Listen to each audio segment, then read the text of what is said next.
దేవుడు అన్యాయస్తుడు కాదు. దేవుడు మనకు చేసిన ప్రతి వాగ్దానం నెరవేరుస్తాడు.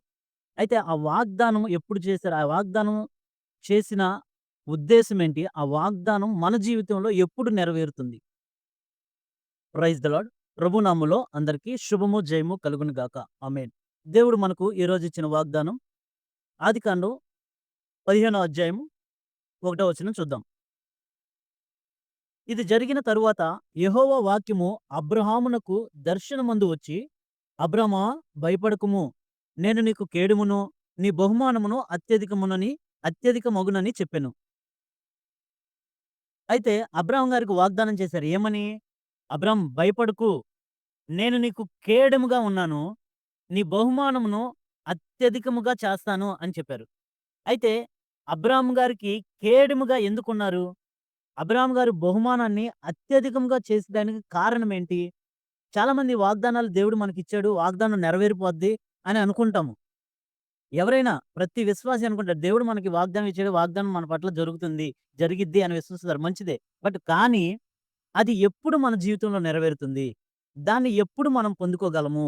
దాని వెనకున్న రహస్యం ఏంటి? దాని వెనకున్న అర్థమేంటి? అన్నది మనం తెలుసుకోగలిగితే, ఆ వాగ్దానాన్ని మన జీవితంలో నెరవేర్చడానికి ప్రభు సహాయం జేస్తారు. అయితే అబ్రాహాం గారికి ఈ వాగ్దానం చేసే ముందు ఏం జెప్పారు? ఇది జరిగిన తరువాత యెహోవా వాక్యం ఏది జరిగిన తర్వాత అబ్రాహాం గారికి ఈ వాగ్దానం ఎందుకిచ్చారు అంటే, అబ్రాహాం గారు లోతు యొక్క ప్రదేశాన్ని కొంతమంది రాజులు వచ్చి చెరపట్టుకొని ఎళ్ళిపోతారు. లోతు వారి సంతానాన్ని, కలిగిన ఆస్తి, ఆ ప్రదేశంలో ఉన్న, ఆ దేశంలో ఉన్న వారందరిని తీసుకొని చెరపట్టుకొని ఎళ్ళిపోతా ఉంటారు. అయితే అబ్రాహాము గారికి ఆ విషయం తెలిసిద్ది. ఆ విషయం తెలిసిన తరువాత అబ్రాహాము గారు తన ఇంటన అలవరచబడిన తన దాసుల్ని, ఇంకొంతమంది జనాంగాల్ని, అబ్రాహాము గారితో నిబంధన చేసుకున్న జనాంగాన్ని తీసుకొనెళ్ళి యుద్ధం చేసి, మొట్టమొదటి యుద్ధం. అబ్రాహాం గారు చేసిన మొట్టమొదటి యుద్ధం. అయితే వారిని తీసుకెళ్ళి 5గురు రాజులను తోలి, తరిమి, మరలా వారి యొక్క ఆస్తిని, వారి యొక్క ప్రజలను అందరిని తీసుకొచ్చి మరలా వాళ్ళకి సురక్షితంగా వాళ్ళకి అప్పజెప్తాడు. అప్పుడు ఆ రాజు అంటే సొదొమ రాజు ఏం చెప్తాడంటే, అబ్రాహాం గారు ఈ ధనమంతా మీరు తీసుకోండి. ఈ ఆస్తంతా మీరే తీసుకోండి. మా ప్రజలను మాకిచ్చేయండి చాలు అని అంటారు. అప్పుడు అబ్రాహాం గారు ఒక మాట అంటారు. ఇది ఆశీర్వాదానికి మూలమైన, దేవుడు ఆశీర్వదించబడడానికి ప్రధానమైన అంశం ఏంటంటే, అప్పుడు అబ్రాహాం గారు ఒక మాట అంటారు. అబ్రాహామును ధనవంతుడిని చేసినది నీవే అని అనకుండా జనాలు ఉండేటట్లుగా నాకు నువ్విచ్చేది ఏది అవసరంలా. చీపురు పుల్ల గూడా నాకు అవసరంలా. అంటే చెప్పులు వారు గాని ఏది ఒక నాణ్యం గూడా, ఒక పైసా గూడా నాకు అవసరం లేదు. మొత్తం నువ్వు తీసుకెళ్ళిపో. నాకేం అవసరం లేదంటాడు. ఈ యొక్క మాటను బట్టి అబ్రాహాము గారికి ఇది జరగక ముందు మధ్యలో మెల్కీసెదెకు వచ్చి, అంటే ప్రధాన యాజకుడు, దేవుని యొక్క యాజకుడు వచ్చి అబ్రాహాం గారిని దర్శిస్తారు. అప్పుడు అబ్రాహాం గారు అన్నిటిల్లో పదవ వంతు ఇస్తారు. అబ్రాహాం గారికి ఎవరు చెప్పారు పదవ వంతు ఇమ్మని? దేవుని మనసు ఎప్పుడైతే మనం ఎరుగుతామో, దేవునికి ఇష్టానుసారంగా మనం ఎప్పుడైతే ప్రవర్తిస్తామో, అబ్రాహాం గారు ఎళ్లి యుద్ధం చేసి వచ్చారు. ఒక్కటి కూడా పట్టుకోలా. అంటే ఆ రాజు దగ్గర నుంచి ఏది ఆశించలా. మనము గూడా ఇతరుల దగ్గర నుంచి ఏది ఆశించకుండా ఉండాలి. మనము గూడా దేవునికి శ్రేష్టమైన భాగం, పదో భాగం ఇస్తే, ఈ యొక్క ప్రవర్తన అబ్రాహాం గారు చేశారు గాబట్టి, అబ్రాహాం గారికి దేవుడు వాగ్దానం చేశారు. ఏమని చేశారు? అబ్రాహాం భయపడకు. నేను నీకు కేడెముగా ఉంటాను.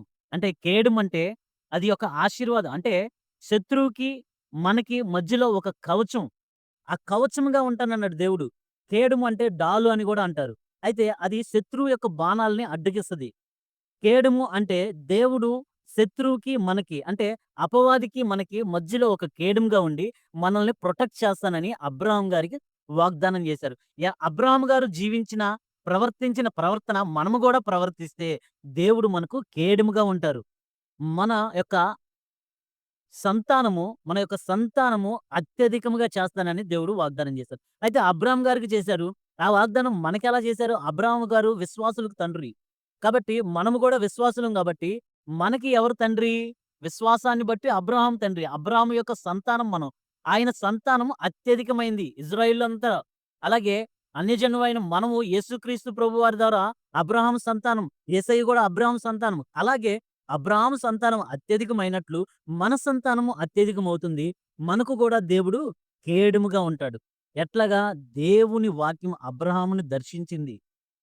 దేవుని వాక్యం యెహోవా వాక్యం అబ్రాహాము యొద్దకు వచ్చి ఆయన్ని దర్శించినప్పుడు, "అబ్రామా భయపడకుము నేను నీకు కేడెము. నీ బహుమానము అత్యధికమవుద్దని" చెప్పాడు. అలాగే దేవుని వాక్యం మన దగ్గరికొచ్చినప్పుడు, దేవుని వాక్యం దైవజనుల ద్వారా మనం మనం చదువుకునేటప్పుడు దేవుడు మనతో మాట్లాడే వాక్యాన్ని ద్వారా మనం ఆ వాక్యానికి విధేయులుగా అయినప్పుడు, ఆ వాక్యానికి లోబడినప్పుడు, వాక్యానుసారం మనం జీవించినప్పుడు, అబ్రాహాము గారు ప్రవర్తించిన ప్రవర్తన నిస్వార్థమైన ప్రవర్తన, రాజు దగ్గర నుంచి ఏది ఆశించలేదు. అలాగే ఇతరుల నుంచి ఏది ఆశించకుండా మనం ప్రవర్తించినప్పుడు, దేవునికి ఇష్టానుసారంగా మనం ప్రవర్తించినప్పుడు, అట్టి వాగ్దానం మన జీవితంలో, మన పట్ల, మన కుటుంబం పట్ల నెరవేర్చడానికి దేవుడు కృప దయచేస్తారు. ఇట్టి కృప నీకు, నాకు, మన కుటుంబములకు దేవుడు దయచేయును గాక. ఆమేన్. Praise the Lord. ప్రభు నామములో అందరికీ శుభము, జయము కలుగును గాక.